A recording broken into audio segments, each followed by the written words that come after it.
You are watching MTN Kenya, your number one favorite TV station.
Naam, karibu tu sana katika Peace Express.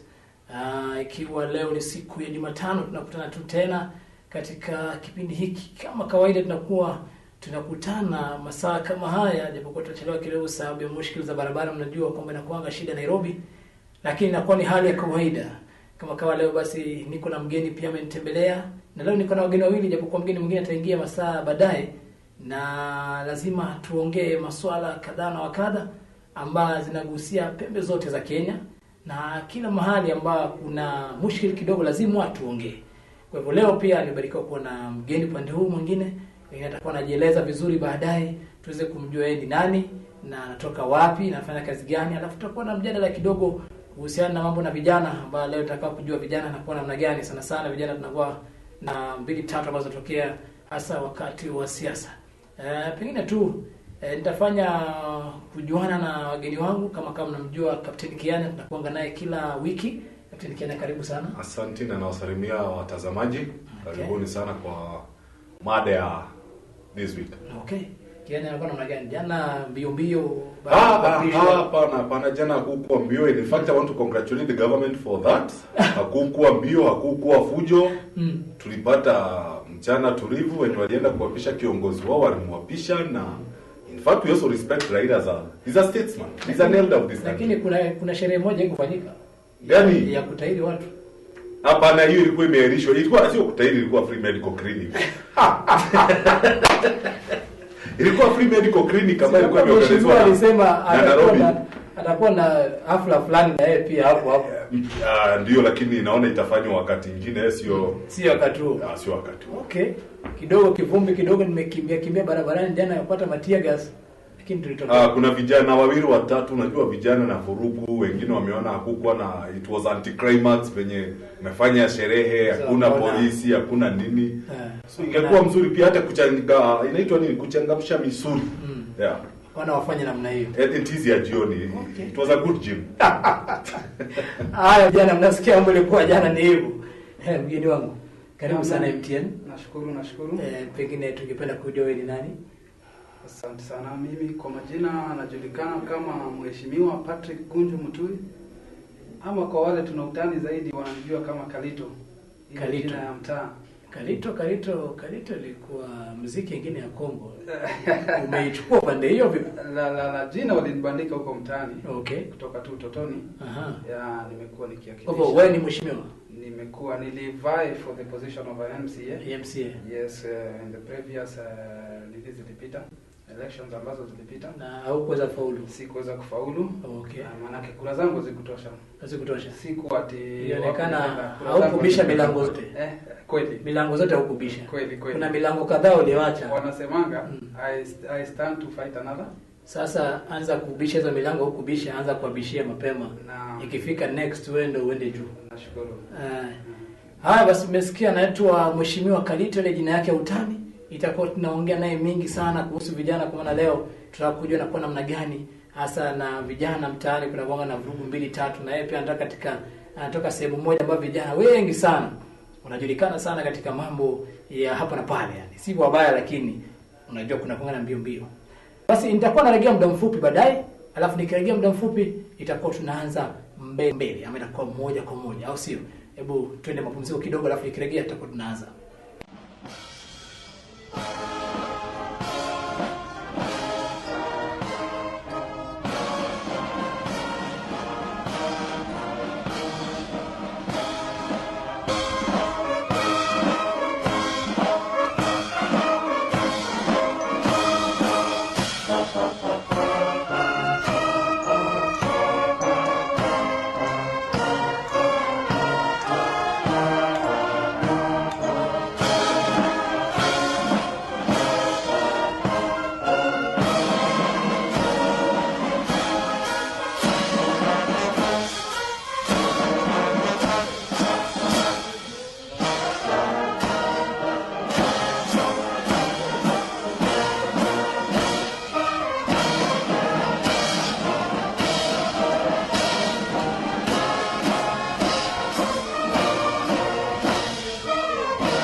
Haya, mambo yanakuwa namna hiyo. Ukiangalia hapo unaona wazee wa kazi yani hapo ama kikosi chetu cha KDF ikiwa kinafanya mambo kabambe sana tu katika uwanja kule mkubwa anaitwa FTC wakati huo Lanet kwa cadets hao.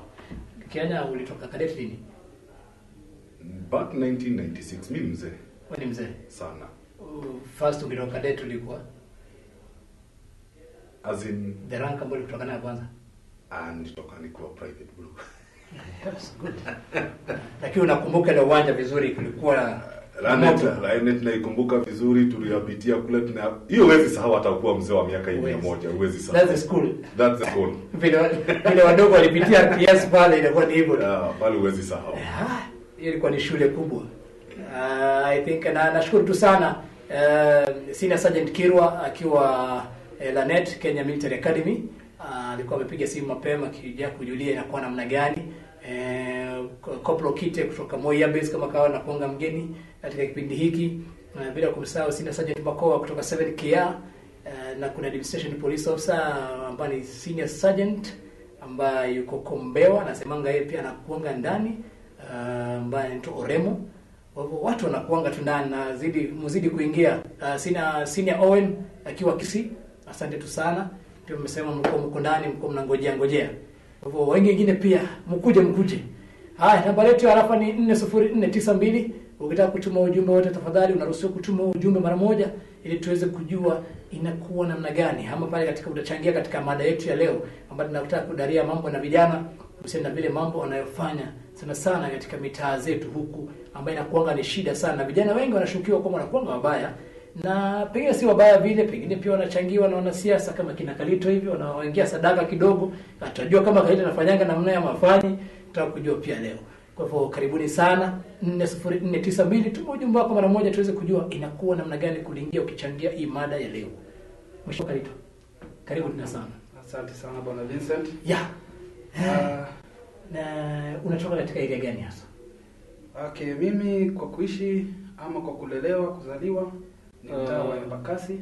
Kwa hivyo wewe umezaliwa Embakasi, umelelewa pale Embakasi, Kayole Central. Kayole. Sasa wewe uko Embakasi karibu na kambi ile askari pale, ama uko upande wa nyuma huko Kayole? Iko Kayole, tuko karibu Kayole. Kayole, najua wakati mmoja nilikuwa naishi Komarok. Na sitawahi sahau niliwahi kunyang'anywa simu hadharani. Mbaya tu sana. Lakini hizo zilikuwa enzi zile. Siku hizi hiyo ukola sielewi kama bado iko. Mambo inabadilika. Lakini siwezi kanusha nikasema kuwa huko nyang'anywa, kwa maana ni wengi pia wamenyang'anywa, wengi wamepoteza. Ilikuwa siku na sita isa kwa Jumapili naenda kununua mboga mchana baada ya saa 5. Naambia bwana wewe niaje? Eto simu. Nikaanza kucheka na ikafanya ni mtu tunajuana. Ulidhani ni utani. Kumbe alafu najua Katundu pia nilikuwa nimekuja Nairobi kutoka Mombasa. So sijui ilikuwa nakaribishwa. Jamaa nipiga mbao mara moja, na ngoja nilikasirika haraka, siku realize huyu jamaa kumbe hakuna mwenzake. Kama mnataka kunichezea wewe bwana. Na mimi nikavuta ngumi mara moja nikawekwa chini. Hiyo ndio walikuwa nataka na wakachukua kaenda. Nilitaka welcoming note, wanasemanga hivyo. Huko kwenyu huko kama bado kuna hiyo. Si sema. Kulingana na ile mambo ambayo tunaona kwa hivi sasa.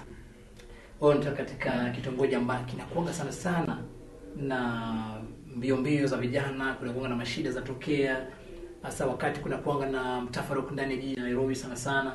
Utapata katika sehemu ile ambayo unatokea na sehemu zingine vitongoji ndogo amba tunatanga katika kimombo kwa slums, kuna kuanga na shida ya vijana.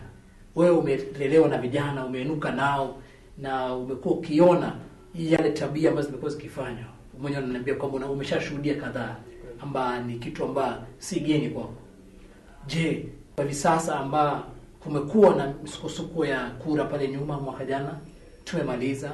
Jana kulikuwa na kuapishwa kwa kiongozi wa chama cha upinzani kama rais wa wananchi bwana Raila, na unapata vijana wengi kutoka pia ile area ambapo huko walikuwa pale.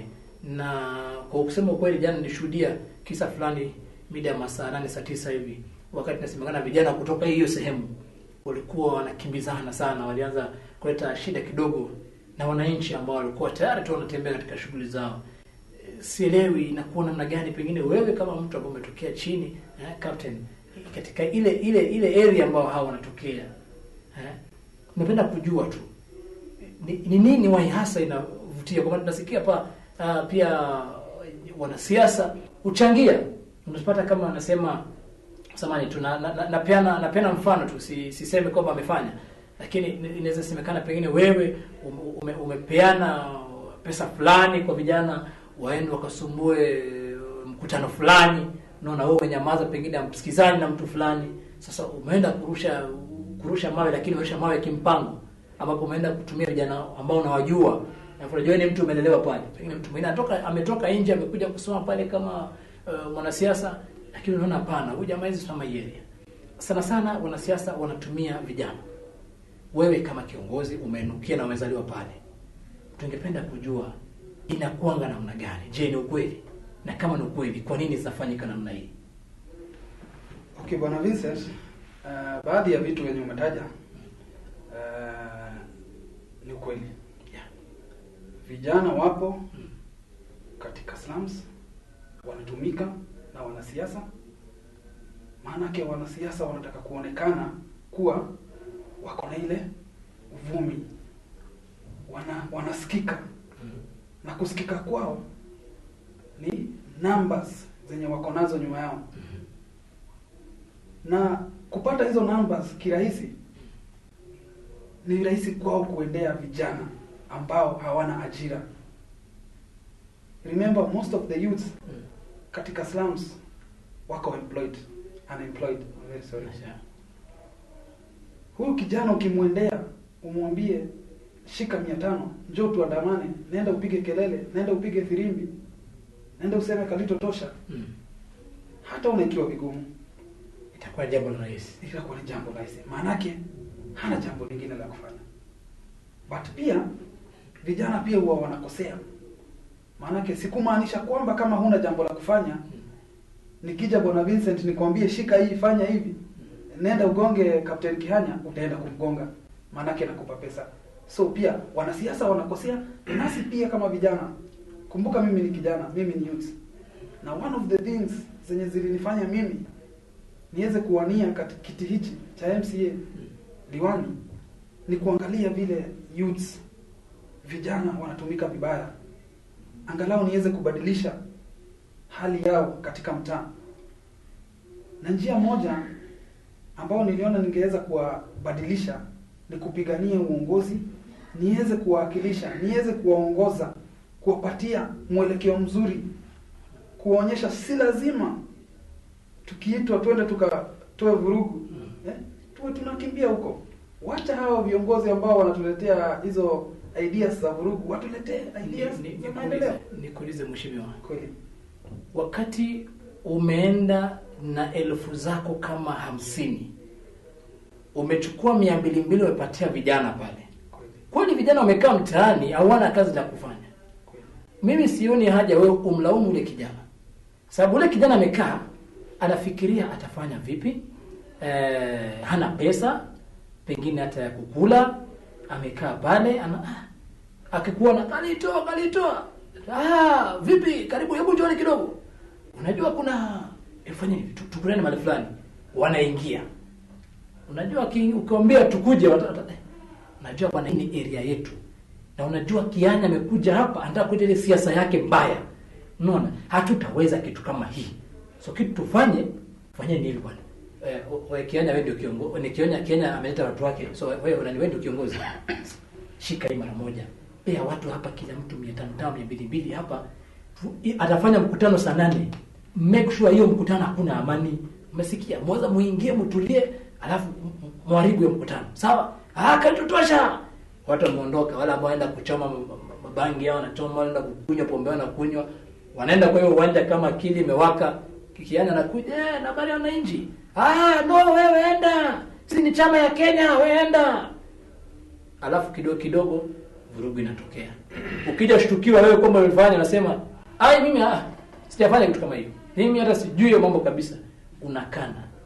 Lakini ukweli ni kwamba ni wanasiasa wanalitanga shida, na wakileta shida wanakataa, sababu wale vijana wanakaa mtaani hawana kazi. Baada ya muende mwapatie kazi mnawapatia kwanza ni kwenda kuvuruga amani, alafu baadaye polisi wakiingilia, na polisi wajao kikuja hata nataka kujua kwamba inakuwa namna gani. Polisi atafanya kazi yake, kesho nasikia wamama wamesoma kwa press, ule polisi ni mbaya, alipiga mtoto wangu, kwanza nataka atolewe pale. Wameshakimbia mbele kwa OCS, OCPD, inakuwa shida. Wanaanza kusema hatumtaki, wanakimbilia tena kwa Kianya. Kianya alikuja na watu yake hapa, Kianya pia ni mbaya, but ule ambaye ameleta mavurugo yote amekaa na angalia hivi, anasema kumbe kazi yangu kwa mzuri. Jioni mnakutana, ni aje? Mlifanya kazi mzuri bwana. Sasa utakuwa na kungoja wewe wakati ukiharibika ama naje bwana kia. Lakini acha nikwambie, ukweli ulioko ni kwamba Mheshimiwa Karito hapa ni rafiki yangu. Yeah. But I think asking him that question is like it's the case of the pot calling the kettle black. You're not expecting Mheshimiwa hapa atuambie ya kwamba vijana wamefanya mzuri ama wafanya mbaya because he's part and parcel ya watu ambao wanaenda kulipa wa vijana. My question is okay, kuna mtu alisema for the rich to thrive there must be a constant supply of the poor. For the politicians to survive there must be a constant supply of the foolish young men. Na ndio maana unaona wakati tulikuwa na issue ya kama National Youth Service walikuwa wanajenga choo na posho mill pande ya Kibera. Kuna mwenye alikuja akalipa vijana ile posho mill ambao wanakuja kuajiriwa kazi. Ile choo ambayo wanaajiri inajengwa pale wakuja walipishe 10 wapate ajira. Kuna mtu anakuja analipa hawa youths waende wabomoe. My friend here, naweza kumuuliza, we know Kayole the way it is, Kayole kuna ile part ambayo ni slums, kuna part ambayo ni ya middle class na ambayo imezungukwa sasa na estates kama yenye umesema maneno kama Comarox, kuna Nasra, kuna wa matajiri ambao tunaona. You know, it's very painful ya kwamba wewe ambaye ni kiongozi wa youth katika Kayole unapata ya kwamba sasa wale watu wa Kayole wamekuwa sasa ndio constant supply ya ujinga na kazi. You know, hapo ndio sasa cheap labor inapatikana. Na ndio maana unapata mtu ambaye anakaa estate kama Nasra wenye unajua Nasra. Utapata watoto yake atachukua apeleke boarding. Sababu weekend nikitaka kuvurua nguo na kuoshoa nyumba nitaingia tu hapo Kayole na I'll get cheap labor, nitapata mtu nilipe 200 aoshe nguo ya mwezi mzima na nyumba. Unless we empower the youth through employment, through education. Lakini ya kwanza ni education. Wacha hata kwanza maneno ya employment, education. Sasa mimi ningetuambia mimi kwangu Kayole nimefanya ABCD. Atatuambia kusimamisha masomo ndio vijana waweze kusoma. Maneno na empowerment. Kuna cottage industries. Okay, sio wote ambao wamesoma. Huwezi chukua mtu wako na 30 years urudishe standard 1. But do we have cottage industries in Kayole? Wakati ulikuwa unasimama sera zako zilikuwa gani? Kuna mambo ambayo ulikuwa umefanya ama ulikuwa unawaelezea mimi mkinichagua. And let me tell you, mimi politician wakuja kuniambia mkinichagua nitafanya. Hata kama ni yeye peke yake amesimama afadhali nikose kwenda kupiga kura nijue hakuingia sababu ya kura yangu. You know the reason being? We have seen so many promises since 63. Mingi. Wengine hata wametu promise nichague maziwa itakuwa inafunguliwa conference kwa nyumba. Tunachagua but we get there mtu anajua ya kwamba niko na security of 10 for 5 years. So now unless we empower the youth. Na ndio maana unaona watu wengi sana walikimbia. Mbona si kupatana na watu wakitoka Westlands au watoto wa Wahindi? The Kirubis and the tourists of this world si kupatana na watoto yao kwa barabara wakienda Swaya nini? Watu vijana walitoka kwako. That is a problem.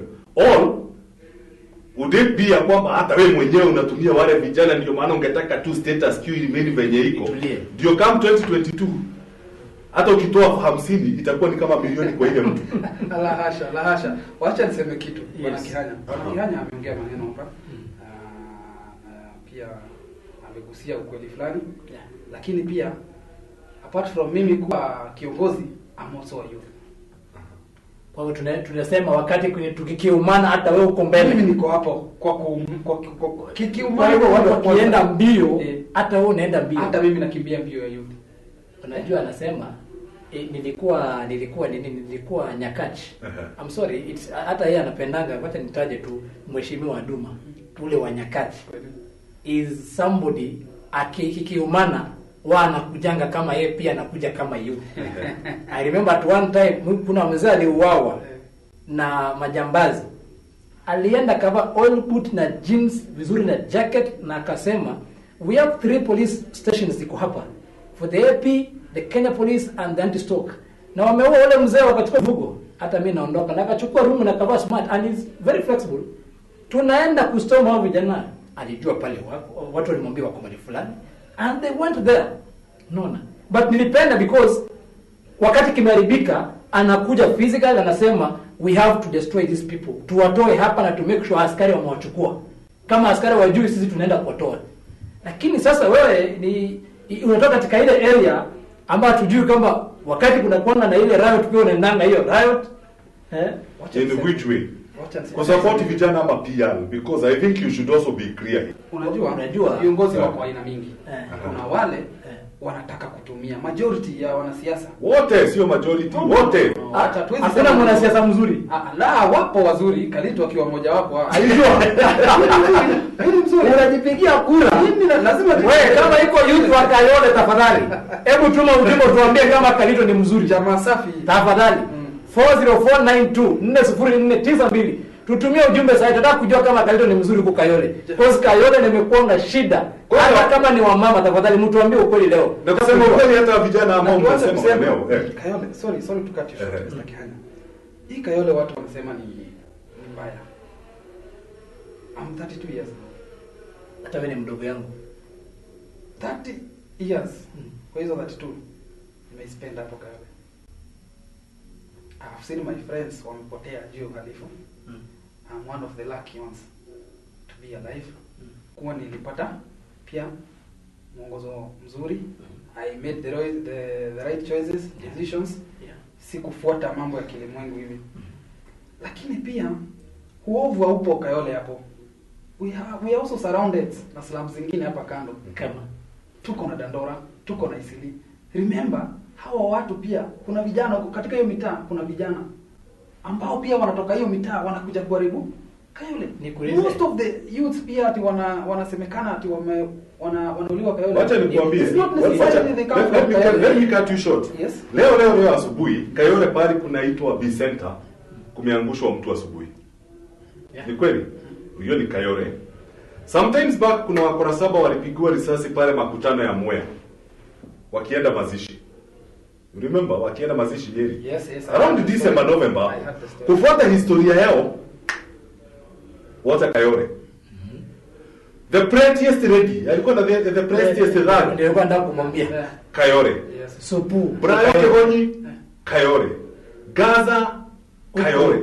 Kila kitu, polisi amepigwa risasi sijui matopeni sijui wapi, bunduki zimeenda.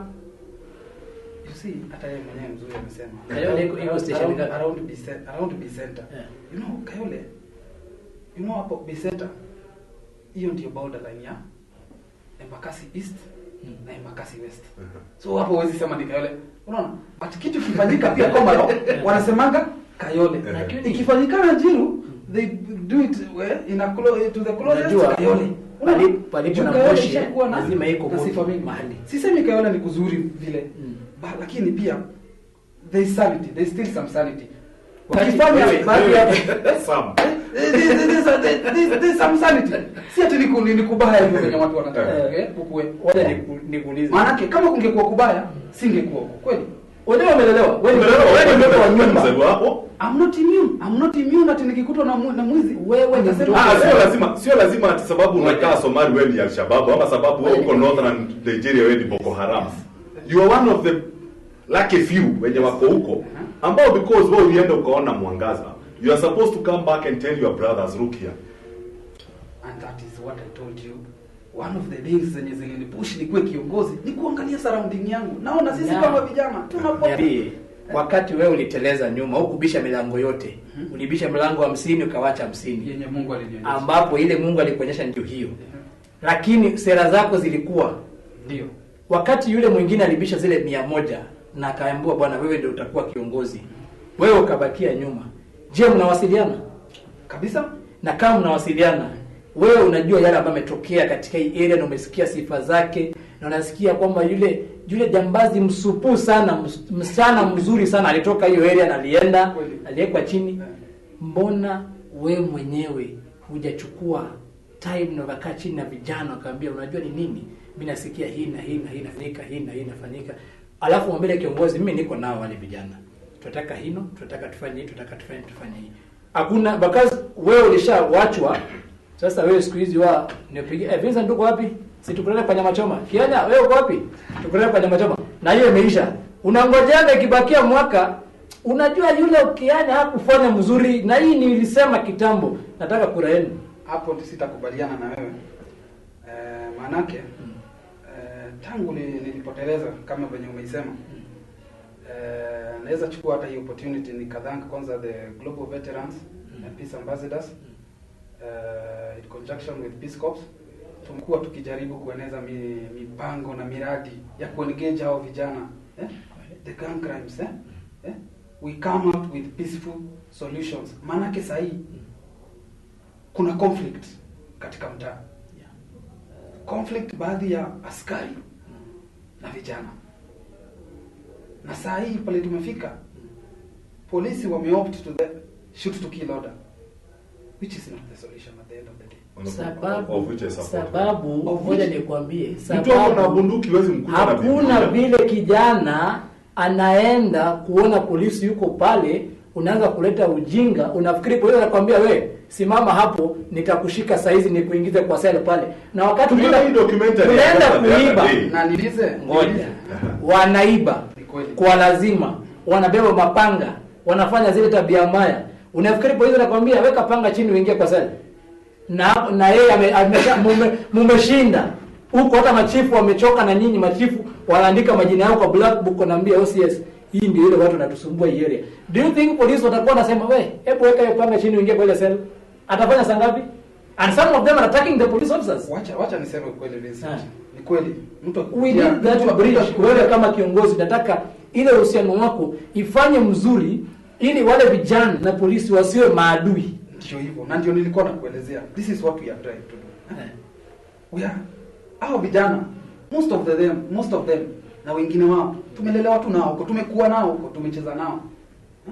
Na they are not different from me. Tutaongea nao venye tu tunaongea. Lakini katika sahi hali venye ilipo mtaani, ni kweli sahi vijana wanaumia, hawana kazi. Ni kweli? Yeah. Sahi hata kuna uwezekano uende kumuongelesha kijana, unamwambia my friend, kuko hivi. Ila unafuata si poa. Wachana nayo, utaangushwa. But they must something. Atakuuliza what is the alternative? Yes, what is the alternative? Haya, this is where Peace Corps and the Global Veterans come in. Tumeanzisha mradi inaitwa Guns for Bikes. Wale wako tayari kuzirudisha, we offer them with free bikes. At least waweze kujiinua kama capital ya an alternative. But let me get one thing. Yes. You are saying it's good. And we know tukisema leo kwamba county commander sema leo kunaenda search hapo, hata 100 zitatoka nje.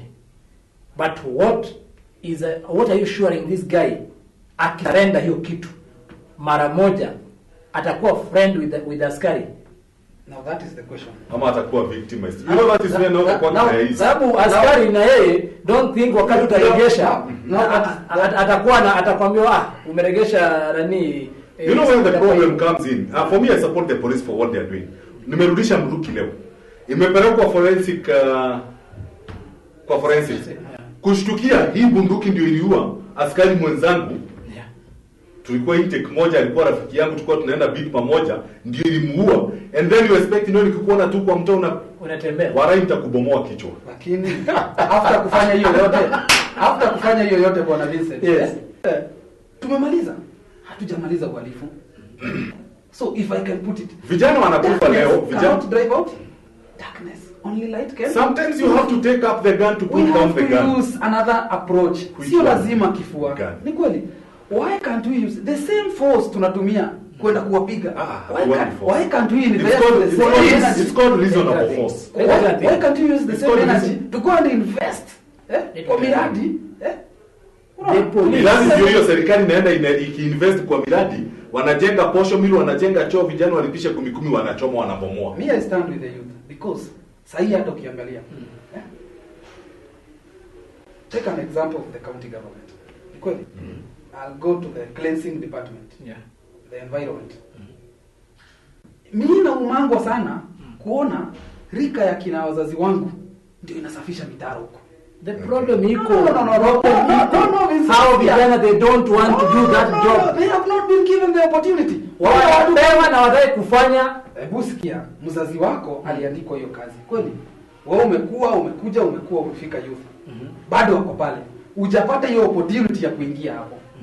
So me I will urge the county government kama wanaweza reconsider to give these people voluntary early retirement. Ndio wao ku replace na the youthful the youthful bracket yenye iko hapa nyuma ambao wanasemanga sisi ndio viongozi wa kesho. Youth sasa me what I believe sisi ni viongozi wa leo. We are just being denied the opportunity to Slay queens. Hao wazee wamekatalia kwa Slay vipi? queens. Unaona?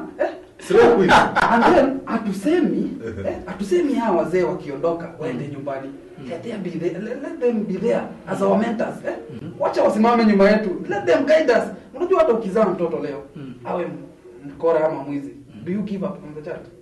Utamfunza njia. Exactly. That's what we should do. Hata mkiona mayouth wetu wanafanya mambo kombo, don't give up on them. The problem with the youth we have, unajua, the problem we have with the youth mostly from the slum areas, not just only in Kayole, but the prone areas ambazo tunajua most of the youth they are just enemy with the police. Let me tell you thing. There's a day I was going to, this is the first time ile inaitwa coach. The first time I was going to that area. Kuna mahali kuna kambi ya NYS hapo chini. Alikuwa naenda pona ofisa fulani pale. Then mbele yangu there was a mother who was walking with the porch. Alikuwa amevaa mzuri. Mimi naona vijana wamekaa kwa nyumba nyingine kama ya udongo hivi. But wale jamaa wana time kumbe watu. Then mtu akaniona vile kwa nimevaa.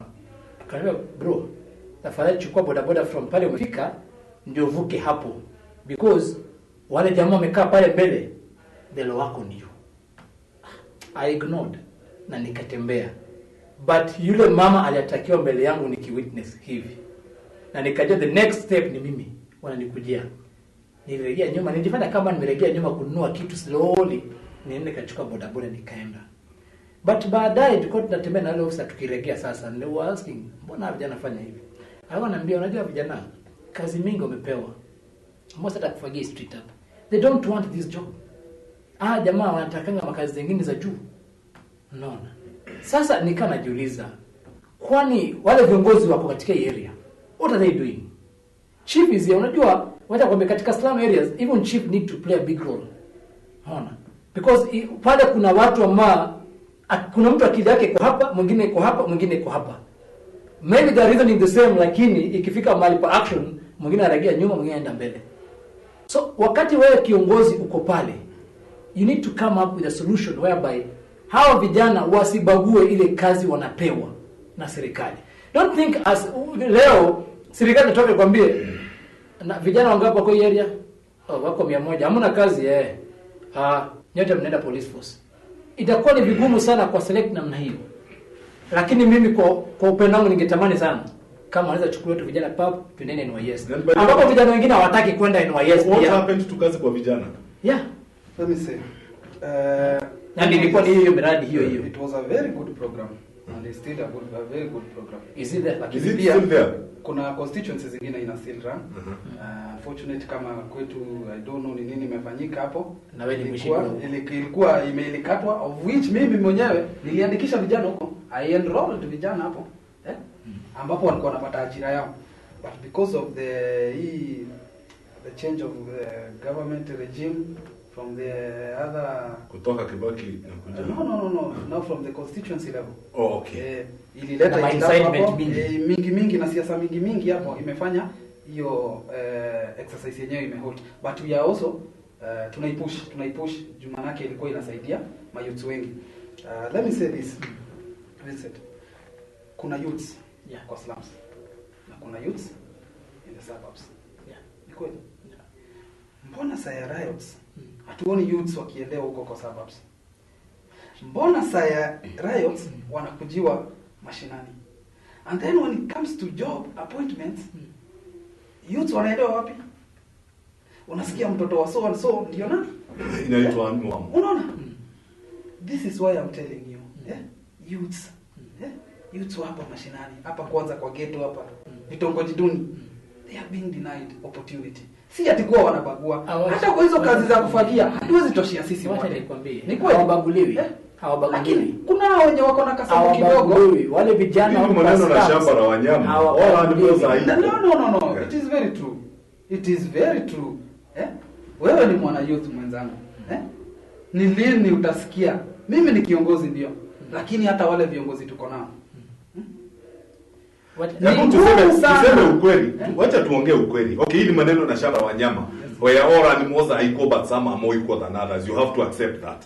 Na ndio maana unaona kazi ikitokea kunatakikana nominated MP kwenda East African Assembly. Ni mtoto wa Sori. Ni mtoto ya Kalonzo. Si Kalito ule Kalito tuseme kwa mfano huko bunge saa hizi. Kusemekane kunatakikana secretary office fulani. Na msichana wako amefanya kozi ya secretary. Utapeleka msichana wako kwanza ama kwanza utakimbia ghetto kuangalia yule msichana ana? And be very frank. I will look for a needy person. Takimbia huko mashinani niangalilie the potential. Wacha nikwambie, hakunanga mwanasiasa anasemanga ukweli. Ndio kweli, hiyo ni mimi. I'm the first one. Umepatana na wa kwanza Vincent. Umepatana na wa kwanza. Wacha. Na watu wa Kayole Central. They are very lucky to have me as their representative. They are very. Venye siasa sasa. Nimekuwa na marafiki wanasiasa karibu usiku 10. Very genuinely. Wewe wana promise haki ya Mungu na anapaka anakuambia, unajua vini itakuwa hivi na hivi na hivi na hivi.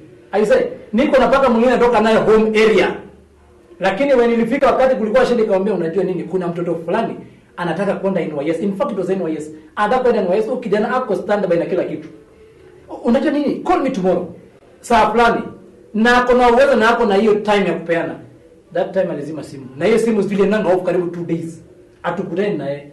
Ndio kwa hiyo anakuambia hakunanga mwanasiasa ever atasemanga ukweli. Na ikitokea chance vile sasa nani anakuambia captain anakuambia utachukua tu wacha nichukue mtu ya nyumba ndio niweke hapa. Mtoto wako akae kwa nyumba uende mtu atwende mwingine ghetto. No, actually hata in the real sense unaweza kuwa pia hauna mtoto. Ni kweli?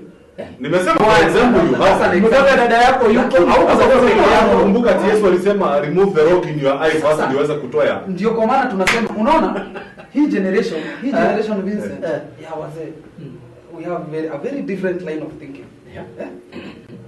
Unaona sasa Mr. Kihani hapa ni mzee wangu. Amenipiga konde hapa na miaka kadhaa hapa. Na mimi najivunia kuwa youth kweli. Na unasikia venye anasema. Yeye akipata fursa kama hiyo atakimbilia nani? Dada yangu hawezi kaa kwa nyumba. Mimi kama youth nina ndugu yangu pale kwa mawe. Nina dada yangu pale kwa mawe. Ni kweli?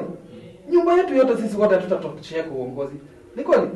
Sitataka kuwa kiongozi na pia wanipatie hata hizo vitu vingine vidogo pia nijaze nyumba yetu. Nitaongoza kina nani?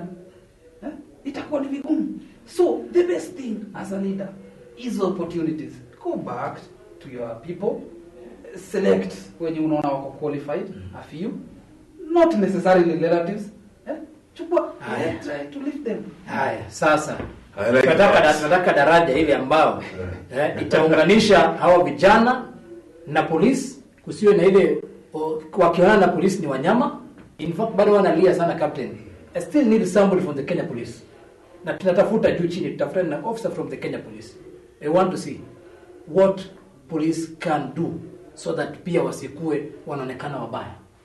Kuna wewe, kabla tumalize, wewe tuseme kwanza katika ile area huko umetembelea kanisa ngapi ambao umewahi kutembelea youths ukaongea nao, na kama kuna Muslims umewahi kutafuta shehe gani ukaongea nao ili mkafanya mradi fulani? Ukiwa umesema Glovepa na Peace Corps zimekuwa pamoja mkifanya miradi, je imekuwa vipi? Pili, wewe uhusiano wako na polisi na vijana imekuwa vipi? Hiyo daraja ya kati ya kuweka polisi na vijana umefanya patanisho kiasi gani kati yako wewe na uongesha polisi na ukaongesha wale vijana, ikawa kuna ile kutaka? Mimi nasema kila siku katika kipindi hapa kila Jumatano kwamba nataka vijana wawe marafiki na polisi. Isiwe akiona polisi anakimbia. Jana nilifurahi sana ni wakati nilitoka pale nilikuwa. Alafu nikipiga kona mahali na gari, kijana mmoja alikuwa ananiambia polisi, "Kuja tafadhali." Alikuwa katika msafara kimbia chini akasema, "Kuja kuna kijana ameshikwa pale anapigwa na wengine wanamchapa fimbo." Alikuja kabisa kumshika polisi hivi. Unaona? Na polisi wakakimbia wakaenda hiyo mahali. Nilikuwa tunaenda hiyo direction. So pia tukapata wakamrescue kweli. It was good. I loved the way yule kijana alifanya. Aisha ningekuwa na kamera hata ningemchukua. Unaona? Alifanya kitu mzuri. But tunapata kulikuwa na wengine ambao tayari ni mbio na wakaenda polisi wanasema, "Bado tupa wengine, tupatie gas wengine." You see? So tunataka katika area yako, what have you done so that the police and the youth wawe kitu kimoja? Na je, katika religious umefanya vipi? Wacha nianze. Na tutakubaliana sisi wote. Niposa kuwe pia na uhusiano mzuri kati ya polisi na hawa vijana ambao pia wanatumia hizi weapons, illegal firearms. Lazima tu agree. sio la solution, si shoot to kill. I've told you one thing. Tusikia mtu yuko na bunduki. No. We cannot. Unaona? We are using too much energy. Remember, huyu askari ako trained. Ni kweli? Yeah. Ako trained. Huyu kijana na yeye ni ile peer pressure. Na mihadarati. Ni kweli? Lakini kuna hii sasa sisi where the leaders, sisi kama leaders sasa wa mtaa, wa vijana, we come in. Because ni rahisi kwangu kwenda kuongea na hao vijana kuliko askari kwenda kuongea na hao vijana. Lakini kusikiza askari akipatana na huyu kijana si lazima mgonge amuarrest. It's very hard. Kwa sababu kwanza kama sahi mwenye anapata mwingine mbele anagonga. And that is the point. Unaona mwenye anapata mwingine hapa sasa ndio utapata watu ya human rights wanakuja. So mkono akiuawa Kenya human rights iko hapo mbio. Na hiyo itaendelea. At the extrajudicial hearing wale polisi akiuawa hakuna mtu anaongea. Unless sasa tuseme no the police force wako trained. Ni kweli? Hata sio police force wanajiita the police service. The police service. Hakuna wako police trained force. kuhandle nini. Wanaweza kati. What I'm telling is one thing. No, Hakunanga siku ile polisi atapata bwana. Police are human beings. Yes. Na hakuna siku ile polisi atapata huyu ni jambazi yako na bunduki na mwambie bwana wewe eka juu chini. Because one thing akimpatia nafasi huyo jamaa atampaliza. Therefore hakuna hii mambo for a fraction of a second. Hii mambo ya human rights zote kusimama ati polisi akiuawa ati wanasema hapo ni sawa tu, lakini ukipata nini mtu ameuawa pale muizi polisi ni wabaya wamesimama nini. Remember mimi nataka pia nikuambie kitu moja. Unaona katika hii shoot to kill we have also lost very innocent lives za vijana.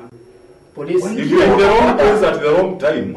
If you are in the wrong place at the wrong time. Kuna wengine the police, yes, they are doing their job. Unajua hata mimi siwezi penda kuibiwa. Na nikipata askari ananiprotect kwa mtu alikuwa anataka kuibia, that is a plus. Ni kweli. Lakini pia hebu jiulize, what about ule mwingine amepigwa mahali hapa? Sababu hakuna mkono amewekwa alama hapa kama ile ya Hindi. But you see, hiyo notion ile ya every time ni kweli swali. Ni kweli swali. Tutaharibu. Swali langu. How many lives will we take? If you are at the wrong place, at the wrong time, it means that we have to kill all the youths.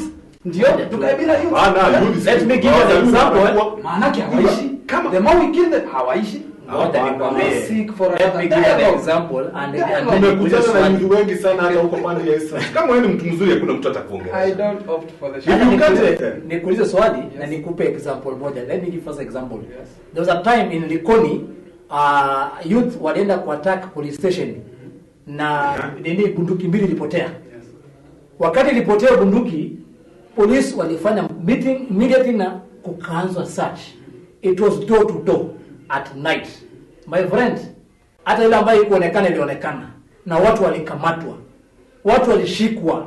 Kwa sasa unajua askari anakuja hataona ni huyu ni kijana na wale ambao waliattack ile station walikuwa ni vijana. My friend, mtakamata kama ulikuwa au uko katika ile ujui utaembwa wewe. Kaa hapa mtutaka kujua hiki kitu ilipotea wapi. Sasa niambie, polisi hata jua because hajui wala alikuja na kina nani. Ile msako anafanywa. Wamama wanaamka. Hawa ni wabaya. Polisi wetu hawa ni wabaya. Wameenda kushika watoto wetu. Mimi mtoto wangu hata ni mzuri. Nini tutajua aje ni mzuri. Tutajua ni nani anataka hii state. Nani amechukua hii bunduki. Bunduki imeingia kwa area. Unafikiri polisi atajua kwa ile nyumba ndio iko bunduki? They have to do search kila mlango. Na wakati unafanya search, ndio kisuku inakwambia, hebu fungua hiyo mattress, hebu fungua hiyo kitanda, hebu fungua hiyo mtungi. Atakuja na rafu because that thing imecost serikali pesa mingi kuinunua hiyo bunduki moja peke yake. And again, it is also a danger kwa bunduki moja ikuwa nje katika mikono ya raia. Ni hatari kubwa. Na because situation has to wait. Lazima dialogue. We engage like we are doing. Have you seen American movies where they are telling Americans never have dialogue with terrorists? Even that is that is something that if you police negotiate with a terrorist, ati wewe unajua wewe ni mwizi sasa watu ongee. Lazima tutakuwa na forums. Forum ya wezi na askari. No, vijana. Because tumesema vizuri wewe no hawajua jaandikwa. Si ni kweli? We engage the community. Ni kweli? Na the youths wenye wako. Hata kama si mwizi atakuja kwa hiyo forum, ako na rafiki yake ule atakuwa. Tuelewane kitu moja mheshimiwa. Tuelewane kitu moja mheshimiwa. No reform, no oxygen. Hiyo nakubaliana na hiyo. Reforms wapi? Kama huwezi kureform, oxygen ya unatumia ya nini? Remember, hiyo achia raia. Kumbuka, we are helping them to reform. We want to show them the way how. Kwa nini wangapi? Kwa nini wengine hawajasoma? Wacha nikwambie. Hata kwa darasa mnakaanga hivi. Wanafunzi na mwalimu mmoja na nyinyi wote mko na understanding tofauti. Mkikiwa exam hapa kila mtu anapita na wewe. So usi expect hao vijana wote wataalamu na hiyo exam. Kama mtu hawezi Qur'an, ameona ndugu yake, ameona rafiki yake amepigwa risasi amekufa akiona. Tumeona hii shoot to kill, haijaweza kueradicate. Wakati Marwa county commissioner Marwa alisema kwamba watu watandikwe sababu wanaharibu uhusiano mzuri na kuharibu amani Mombasa. Mimi kwangu Mombasa kwa nyumba nimekaa hivi naangalia TV saa 4 usiku. Next door nasikia bu fungua mlango. Nafungua mlango, kuna nini nafanyika? Ndio nimeingia hiyo siku, nimeingia mchana. So nasikia mlango unabishwa. Nikatoa macho kwa dirisha hivi. Naona tochi inapigwa. Wewe unaangalia nini? Nikajaribu kuangalia vizuri. Nikiangalia naona ni group ya maofisa wengi hapo pale. Mimi nikaregea hivi kwa mlango kubwa, nikafungua ile mlango kuangalia. Ule polisi mmoja alikuja paka mlango. Unaangalia, nikamwambia habari afande. Anambia mzuri sana. Kwani hapa mnakaa hapa watu wangapi? Nikamuuliza kwani kuna shida? Ambaye kwa shida iko vijana wanakuanga hapa wanasumbua watu, tumekuja kuwafuata. That is the time ile mara alipanga kwa order sasa wakipatikana ni kumaliza. Unajua kuja kusema hivyo, mama mmoja kutoka kwa nyumba. Hata mfanya vizuri kuja. Kuna kijana hapo aliniibia juzi simu. Na hiyo simu yangu bado iko pale kwa nyumba. Unajua mlango ulifunguliwa na huyo mama katoka na alienda ka point ndio huyu. Na sasa kifanya ukweli simu ilipatikana kwa nyumba. Hiyo simu ya mama ikiwa bado iko na sura yake kwa hapa kwa screen. Polisi mmoja alisema, alimwambia tu, sasa wewe hata saa hizi ukipigwa risasi tu ukipatikana ulikuwa wewe ni mwizi, ulikuwa naiba huyo mama. Iko la wale tokea. Haikuenda mbali, mama yake anatokea. Kijana wangu si mwizi, amesingiziwa. Yeye hata hai kuiba. Huyu kijana mjua, wawali conductor pale barabarani. Unafikiri polisi walingojea, walichukua na wakaenda na yeye. Na unapata baadaye hapo watu wametokea nje. Haiwezekani bwana. Wale maaskari ni wabaya. Kwanza tutaenda kupeleka wanno mbele. Hata huyo Maro ni mbaya. Imefanya Maro ametolewa. Maro baada amekuwa pale na hiyo ujinga imeisha. Na hata amekuwa promoted. Najaribu kujibu swali lako. Maana yake uliniuliza swali Vincent. Yes. Na unfortunately nikijaribu leta hiyo. Leta. Unachuni hapo na Mr. Kihanya unanipiga. Leta. Kihanya usiongee. Leta. Mimi nasema hivi. Vijana ndio wanakosea. They are not doing good. Yeah. Ni kweli. Second, the police they are doing their job. Ni kweli? Yeah. Kujaribu kumaliza hii crime. Yeah. Shoot to kill. Yeah. Wamekuwa wakidwell nayo sana. Ni kweli? It is not working. It is time to shift. Yes. Tujaribu an alternative. Remember, tujaribu kutafuta solution ya kuleta nini? Amani. Before you continue, can I ask a question there? No, ngoja nimalize. Hapo sana. Sitaki wewe juu. Hata nikuulize swali hapo. Unafikiri kitambo polisi waambiwe shoot to kill? Unafikiri kumekuwa na mikakati ambayo wameongeleshwa wakakata, si ndio? Not no. Kitambo polisi watoe order ya shoot to kill. Imetoka from above. Kwamba hii ndio sasa itakayofanywa. Do you think si kumekuwa na njia ya mwafaka ya kuongea na imeshindikana? Ndio wamejaribu kuongeleshwa, lakini ikashindikana, si ndio? We can do better. No, wameongeleshwa na ikashindikana. Tuongee Kiitaliano na watu. We can do better. No, I still believe bado we can do better. I hope police officers who are watching this program right now go finish and I'm supporting all of the police officers whatever you're doing. Please, whoever who is doing wrong in the line of the duty kama huko, never spare. Hiyo tuendelee kazi sababu tunataka amani. Mtu hawezi kuiba, nataka uendelee. Mtu hawezi kuiba na ufikiri polisi akwambia ndugu yangu umeiba, sasa regeshea Kihanya ile kazi vitu yake uregee uende hivi. Sababu umeshinda serikali. Thank you Vincent. Askari wote pia wanaangalia kudos for the good job. Mnafanya kazi nzuri. Lakini kumbuka the same environment. Mnapigia vijana. It's the same environment. Mnaendelea nini? Vijana wenu. You don't know the kind of influence. Let it be a lesson. Kama utachapa huyo kijana, hata siku moja utakuja kuchapa wako akiwa ameinfluencewa na nini?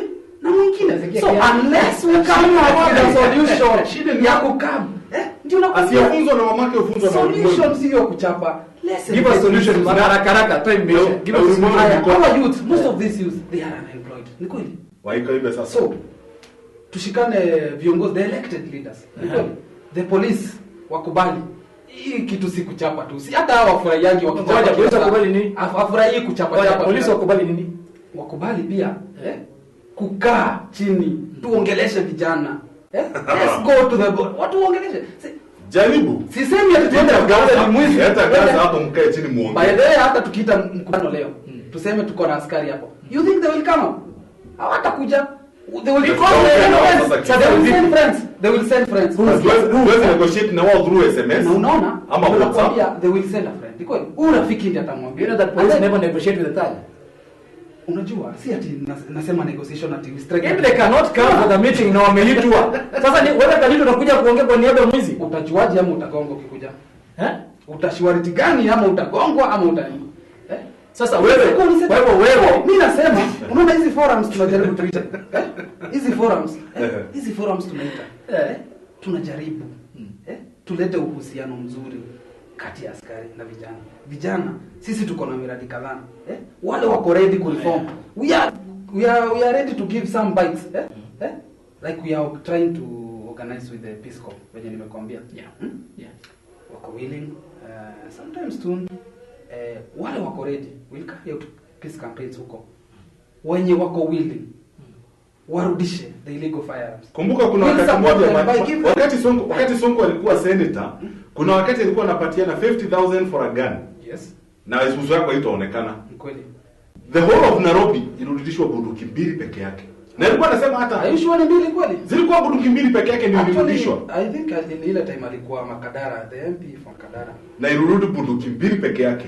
And I think alireform vijana wengi walirudisha kadhaa, but let me tell you what happened. After vijana wamerudisha, walikuja kumalizwa baadaye. Unaona? Walirudisha. So ikakuwa this is like a setup. So what surety can we get from the police? Ndio tunataka. Sasa zile tunaita askari hapo, the police service. Na mavijana hapo. Tunaweza kuwa na mmoja wao wenyewe ukirudi mwenye anakubali kureform na amekubali. I like to invite you again when I'll be calling a senior police officer here. Wakutane. So that we meet and we know the way forward, because you are blaming the police. No, you are blaming them because unaona polisi wakiita mkutano na vijana. Okay, unajua kwa nini kocha kwa kitu moja. Hakuna siku taita mtu amekosa kuja tuombane msamaha. Utaona atakataa kuja. Akakataa kuja, unajua tu mtu amekosa. Si ni kweli? Mtoto wako akifanya makosa kwa nyumba, umwambie kuja hapa tuongee. Ai dadi atanichapa. Sasa kimbia jifiche, aende bene kwa jirani. Hata nani siende uongee na dadi yangu. Sasa wewe unakuwa frontline naambia, enda ongea na wale jamaa. Wewe ndio mheshimiwa bwana, enda ongea na waambie. Vijana wangu ni wazuri sana na tunaomba sana hii mambo iende mzuri, iishe. Tomorrow or 2 hours later unasikia mmoja ameiba pande nyingine. And you expect ati mheshimiwa aliongea sasa tuache. Let's be realistic here. Tukiita mkutano, hautasema mkutano ni askari na jangili. So una expect here. Remember, I expect ule jamaa kuja wale uniform officers wa hapa. Ni youth. Sikia, tunasema ni youth because unaona hata huyu mzuri hakuna chances za kuwa mbaya. Kwa nini tunaduel sana na huyu mbaya? Unajua hata huyu mzuri anaenda akawa mbaya. Tunaanza pia na huyu, huyu mwenye pia hajaharibika. Let's engage him pia Unaona? Ana represent juu kesho huenda akawa hata yeye ndio mbaya kuliko huyu yuko hapo. We engage, tukae. We come up with the way forward. Na nini? The way forward ni nini? Miradi ndogo. We support these guys kwa zile miradi kidogo wanafanya. Mheshimiwa. Naweza ongea na wewe paka kesho hapa sababu I'll defend the police. Mimi nitasema I'll defend police because mimi naona polisi wanafanya kazi mzuri. Mimi niko katikati. Mimi I want to see the police doing their job. Wanafanya kazi I'll nzuri. call you here. Wakati we had time na vijana. I'll call you here. Wakati polisi wako nitaita senior police officer hapa, nitakuhita na ukuje na tuweze kujua wewe unatoka katika hiyo prone areas, tuweze kujua which is the way forward because wewe unasema kwamba unasimama na vijana, si ndio? Mimi I stand with the police because they are doing a good job. Umesikia? Na usiseme ati huja atetea sababu bla bla namna hiyo. Last word because niko na mgeni mwingine anakuja saa hizi na naona wamefika wengi. Niambie last word yako. What should be done between you and the police na vijana wako? Mimi I'll still emphasize on the need to engage with the youths. Wacha youths waongeleshwe. You can never tire from talking to these deviant youths. Because the moment tutaacha ku dialogue now, that's the beginning of all the trouble now, kabisa. Remember, they are human beings here. And there's no passion in killing. Hata kama ni mabaya. Ni kweli? So, tusichoke. Na sisemi waachiliwe waue watu. But let's try to come up with a new solution. A peaceful solution. Okay. Yenye hata mama mboga, mama nani akiwa mtaani, anajua hii vijana iko hapa ni vijana, si vijana mbaya, na hii askari inafanya kazi yao kulingana na venye inafaa. Na tukiwa na hiyo uhusiano, hatutapata kama sasa. Mimi naweza kuambia for example kwa mtaa yetu, vijana wakiwa wamekaa kama tuseme for example sisi ni vijana watatu, papite askari hivi, au vijana ni kutoroka, unatoroka hata kama si wahalifu. Hiyo ndio ile culture sasa imekuwa kwa mtaa. Remember, hawa vijana si wabaya, lakini kumekuwa nako unaona, na tusipoongea, tusipokuwa na hiyo uhusiano mzuri, itakuwa mbaya. Itakuwa gani? Askari ni wabaya, askari si wabaya, na vijana wote si wabaya, unaona. So there is need to engage these vijana. Nashukuru, na nitataka nikuite hata niletee vijana wawili kutoka area yako. We need to talk to them. Tuweze kujua pia upande wao wanasema. Ninajua wewe unaongea kama mheshimiwa. Ningependa kuona ile kijana wa mtaani anaongea. Wacha na wewe ni mheshimiwa. Wewe uko na ma VIPs hapa mbele yangu sasa hivi, naona kuna security wamekuja, wamekulinda. Huko na kaprado pale chini inakungoja. No, nataka ule kijana anapandanga matatu. Ule na hang katika matri akienda town. Ule kijana ambaye ana hustle nje. Uniletee hapa tuongee na tuweze kujua ukweli ambao iko kwa roho yao ambao anaongea. Mimi nashukuru sana wewe kuja, na bado tutazidi kuwasiliana. Ningependa tu sana pia niweze kupata officer mmoja ambaye na I'm working out kusi vile officer atakuja, niweze kuita tena pia tuweze kujua kati yako wewe na askari itakuwa namna gani ile uhusiano ambao nitakuta vizuri. Mheshimiwa Kianya. Captain. Anaanza kwa mheshimiwa pia. Mheshimiwa kivyake. Captain, your last word please. Mine is very brief. One, kudos the police for what you are doing. Tumekuwa tukisoma kwa magazeti, kwa social media what is taking place. Mine nimesema ni very brief. No reforms, no oxygen. Kama kijana hata reform, wacha asikie uzito wa hiyo kitu. Okay. Haya, to the Kenya police officers, nafikiri mambo si mabaya, kazi inaendelea barabara. Ule ambaye anaharibu sheria, ule ambaye anafanya mabaya, kazi kwenu. We have no time to waste with mtu ambaye anafanya makosa. Because hata mbinguni watu wenye dhambi hawataenda. Hiyo inajulikana. Kwa hivyo yule ambaye anafanya dhambi, yeye ataenda kwa shetani. Na kwa shetani hapa chini ule malaika anakungoja ni askari. You do wrong, anakutupia huko. Enda kwa huko moto. Kwa hivyo usione nimekosa bwana. Sawa. Hata kama umekosa sitakwambia, lakini ninasema tu. Thank you very much Mheshimiwa Kalito. Nashukuru sana. Asante sana, karibu sana. Pia vijana wasipo reform. Vijana waongeleshwe. I still call you back. Ila kwa mdomo, wasiposikia mdomo, watu wasikie kwa. Hata yeye ana acknowledge kuna nini ya dialogue kuongea. Thank you very much. 492 bado nitakuwa narejea na mheshimiwa mwingine mkubwa tu sana katika taifa hili la Kenya. Muda mfupi tu baada ya kunywa tu maji tu kidogo, tunaingia kunywa kopo la maji, alafu nikirejea narejea na mheshimiwa mwingine kidogo, alafu nakuwa na ule mchanganuzi wangu masuala pia ndani mkubwa anaitwa General ambaye tutakuwa tuko naye ndani ya nyumba. Kwa hivyo mazee, napatia siku njema, tuendelee nazidi kutuma ujumbe hapo chini tuweze kujua inakuwa namna gani. Mazee, leo tulikuwa na mheshimiwa kutoka sehemu za Kayole na bado atarejea, sababu tuko na wakuu polisi ambao tunatarajia kuja hapa na lazima tumuite na pia tuletee vijana wengine kidogo tuweze kuongea. Tukutane na yeye siku nyingine, tunarejea muda mfupi baadaye.